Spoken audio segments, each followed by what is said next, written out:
66 сабақ біз 10-ға 100-ге көбейту және бөлу ғимараттар неден тұрғызады. Сен 10-ға 100-ге көбейтуді және бөлуді үйренесің. Ежелгі және қазіргі уақытта ғимараттар неден тұрғызылған білесің бе? Есептеулерді орындап, олардың неден тұрғызылғанын анықта дейді. Бірінші тас деп тұр, осы жерді орындайық. 27-ге 15 қосамыз 30, 12, 32. 32-ні 6-ға бөлгенде неше болады? 32-ні 6-ға бөлгенде.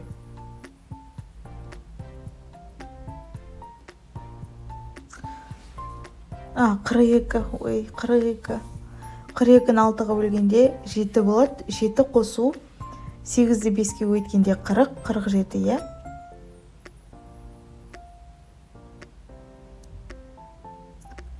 Тас 47. Қазір ағаштыкін шығарайық. 82-ден 74 азайтқанда 8, 2-ге бөлген 4, 4-ті 7-ге өтем 28, 28 қосу 28, 56. Кірпіш 91 минус 83 тең 8-ге, 8 көбейту 3, 24, 24 бөлу 4 тең 6-ға. Енді қараңыздар, мынау 47 бізде тас, мына жерде 56 ағаш бірінші суретте, кірпіш 6 екінші суретте көрсетілген. Неден тұрғызылғаны, бұл ғимараттардың бірінші ғимарат ағаштан тұрғызылған, екінші ғимарат бізде 47 тастан, екіншісі кірпіштен, үшіншісі тастан тұрғызылған. Екінші суретке берілген жазбаларға қара. 1 көбейтілген 10, 10 көбейтілген 1, 4 көбейтілген 10 тең 40-қа. Санды 10-ға көбейткенде қалай өзгереді дейді. Санды 10-ға көбейткенде оң жағынан оның 1 0 тіркеледі. Санды 10-ға бөлгенде ол қалай өзгереді? Санды 10-ға бөлгенде санның оң жағынан 1 0 азаяды, кемейді. Б. Есептеулерді түсіндір дейді. 10-ды көбейтеміз 2-ге. Жалпы қандайды бір санды 2-ге көбейту дегеніміз, оны өз-өзіне 2 рет қосу деген. Енді қараңыздар, мына жерде 2 көбейту 10 деп тұр. Яғни 2-ні өз-өзіне 10 рет қосамыз. 10 рет қосамыз. Мысалы, мен көрсетейін қазір. 2 қосу 2 қосу 2 қосу 2, 1, 2, 3, 4 болды. Қосу 2, қосу 2, қосу 2, қосу 1, 2, 3, 4, 5, 6, 7, қосу 2, қосу 2, қосу 2. Қараңыздар, 2 өз-өзіне 10 рет қосылды. Сонда 20 шығады. Мына жерде 20-ны өз-өзіне 10 рет қосасыздар. Мына жерде 20 қосу 20-ны өз-өзінен 20-ны 10-ға бөлгенде өз-өзіне 10 рет азайтасыздар.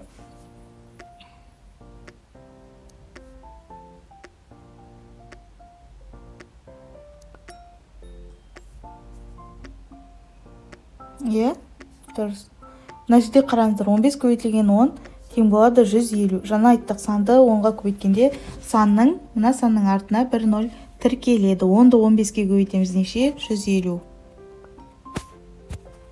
Келесі 150-ді 10-ға бөлеміз, 1 0 кемейді. 150-ді 15-ге бөлеміз, тең болады 10-ға. 23 көбейтілген 10 230, 10 көбейтілген 23 230. 230 бөлу 23 тең болады 10-ға. Келесі санды 10-ға көбейткенде берілген санның оң жағына 1 0-ді тіркейміз. Дұрыс. Санды 10-ға бөлгенде берілген санның оң жағынан 1 0-ді алып тастаймыз. Есептеулерді қарастыр. Санды 100-ге көбейткенде ол қалай өзгереді? 100-ге көбейткенде оның артына 2 0 тіркеледі. Мінекей. 5 көбейтілген 100 тең болады 500-ге. Санды 100-ге бөлгенде ол қалай өзгереді? 300-ді 100-ге бөлгенде 3, яғни астынан 0 не істейді? Жаңадай кемейді. 500-ді 100-ге бөлгенде 5, 500-ді 5-ге бөлгенде 100. Санды 100-ге көбейткенде берілген санның оң жағына 2 0 тіркейміз. Ал 100-ге бөлгенде берілген санды оң жағынан 2 0-ді алып тастаймыз. Төртінші есеп, әр бағандағы өрнектерді салыстыр. Бағандар қандай тәртіппен орналасқанын түсіндір дейді. Баған бізде бірінші баған 9-ға көбейтінді, 9-ға қатысты сандармен, ал екінші баған 7-ге қатысты сандармен көбейтілген. 9 көбейтілген 10 тең болады нешеге? 9-ды 10-ға көбейткенде 90. 10 көбейтіп 9 тең болады 90. 90 бөлінген 9 тең болады 10. 90 бөлінген 10 тең болады 9-ға. Келесі баған 7 көбейтілген 700. 100 көбейтілген 700. Және де 700 бөлінген 7 тең болады 100. 700 бөлінген 7 тең болады 7-ге. Енді екі бағанды салыстырамыз. Бағандар қандай? Әр бағандағы өрнектер салыстыр. 10, 90, 700. Мына бағанда мынау көп. Мында мынау көп. Мында мынау көп. Мында мынау көп. Салыстырдық. Үлгі бойынша тағы екі баған құрастырып оларды есепте дейді. 24 көбейтілген 10 тең болады 240.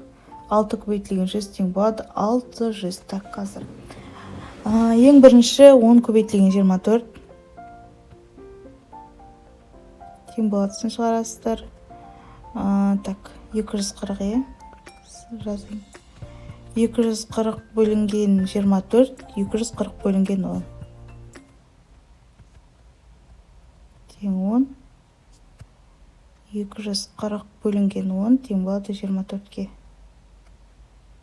Мінекей, келесі 6 көбейтілген 100-ді де дәл осылай жазамыз. 100 көбейтілген 6 тең 600. 600 бөлінген 6 тең 100. 600 бөлінген 100. 600 бөлінген 100 тең болады 6-ға. Осылай өрнек құрастырып жазып аламыз. Келесі есеп, 5-ші есеп.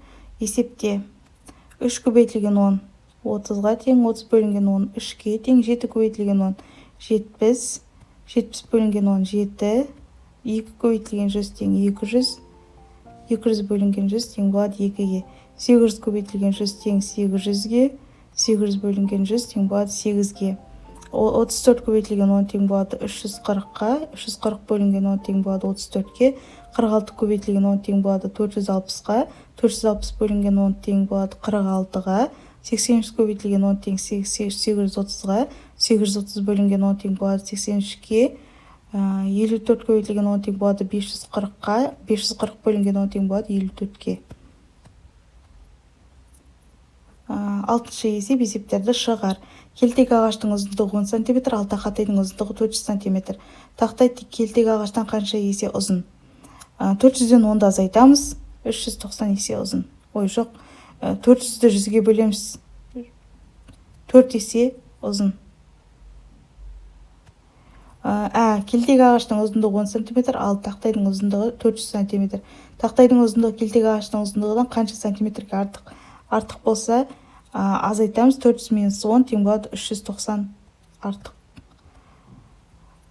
Бірінші құрылысшы 400 кірпіш, ал екіншісі одан 2 есе артық кірпіш қалады. Екінші құрылысшы қанша кірпіш қалады? 2 есе артық көбейтеміз. 400-ді 2-ге көбейткенде тең болады 800. Келесі Б. В. Бірінші құрылысшы 400 кірпіш қалады. Бұл екіншісіне қарағанда 2 есе артық. Екінші құрылысшы қанша кірпіш қалады?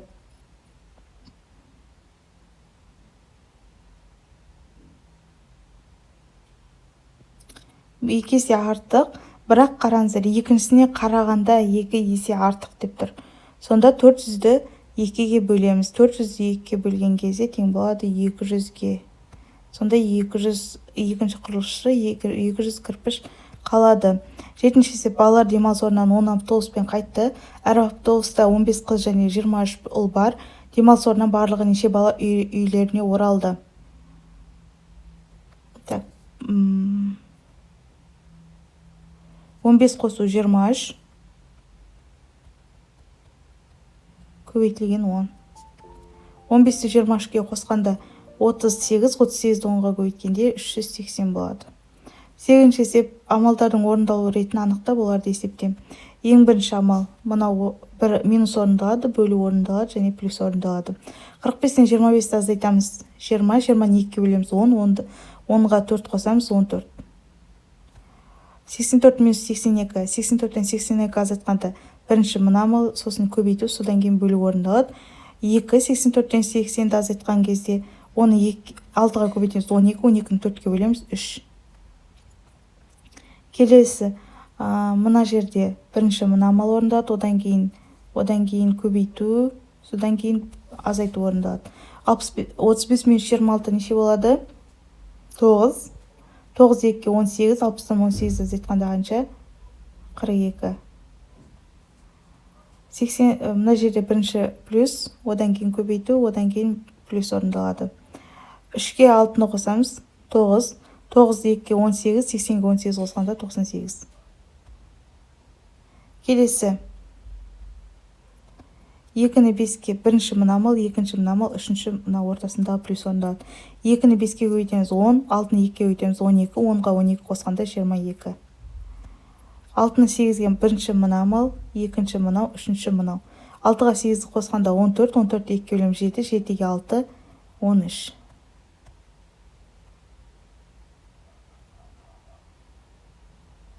Келесі есеп 9-шы. Қорапта 4 қызыл және 4 көк моншақ бар. Егер қораптың ішіне қарамай 5-еуін алсақ, онда ең болмағанда оның біреуі қызыл моншақ болуы мүмкін бе? Бұл логический сұрақ, иә. Сондықтан да қорапта 4 қызыл және 4 моншақ бар. 4 қызыл және 4 көк моншақ бар. Егер қораптың ішіне қарамай 5-еуін алсақ, онда ең болмағанда оның біреуі қызыл моншақ болуы мүмкін бе? Егер қарамай 5 рет алсаңыз, болуы мүмкін. Өйткені сізде 4 қана сан, 4 қызыл, 4 көк моншақ бар. Оның біреуі қызыл болуы мүмкін. Оның үшеуі көк болуы мүмкін.